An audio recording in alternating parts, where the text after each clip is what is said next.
नमस्कार सबैजनालाई। हैन एउटा कुरा मलाई अचम्म लाग्यो के, हर्का सामाङले पार्टी नै खोल्नु हुँदैन।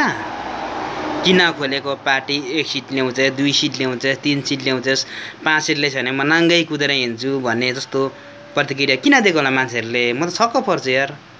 हैन के अब पनि त्यही एमाले, त्यही कांग्रेस, त्यही माओवादी, त्यही राप्रपामा जानुपर्ने हो हामी सबै?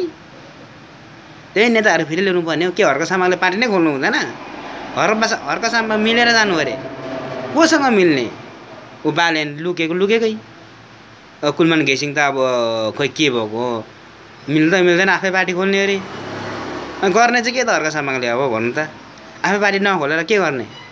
देश कंगाल बनिसक्यो लुटेरहरूले, केही गर्नै सकेको छैन। अनि उसले पार्टी नखोलेर कसले खोल्ला पार्टी? यति हो क्या मेरो भनाइ। म त अचम्म लाग्छ यार। हैन यो हुन्छ नि कोही मान्छेहरू यो ट्रोजा त बनाउँदो मान्छेहरूले के अरूलाई माथि जानु नि दिनु हुने? के खुट्टा तानेको गर्ने? ऊ रासपा अरे रवि लामिछानेको पार्टीसँग मिसिएर जानु अरे। रवि लामिछाने जेलमा छ, अत्तपत्तो छैन, कहिले निक्लिने हो होइन?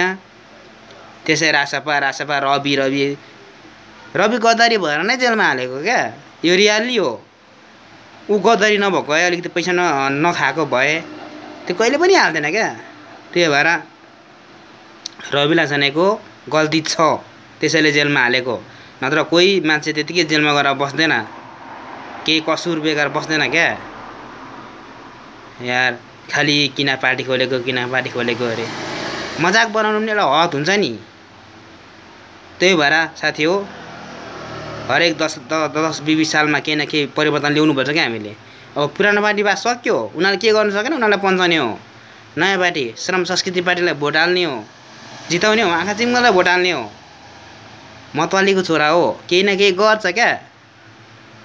फगट्या यसो गर उसो गर, खालि मेरो एमाले केही गर्दैन। मेरो एमाले, तिम्रो एमाले, तिम्रो काङ्ग्रेसले, तिम्रो माओवादीले देखिसकेको हामीले। जुग बितिसक्यो। जल्दीले हामी हेलचक्रेमा बस्ने यतिकै के देश अगाडि नजाओस्? अबको भावी नेक्स्ट प्रधानमन्त्री भनेको हर्का सामाङ हो। रियली क्लियर हो यो। यति हो साथी हो मेरो भन्ने कुरा। तपाईहरुलाई कस्तो लाग्छ मेरो विचार हैन? अब मन पर्यो भने लाइक कमेन्ट शेयर गरिदिनु होला। मन नपरे भए ठिकै छ, सारा अर्को भिडियो नि हेर्न सक्नुहुन्छ। हस् त, ह्याभ अ नाइस डे।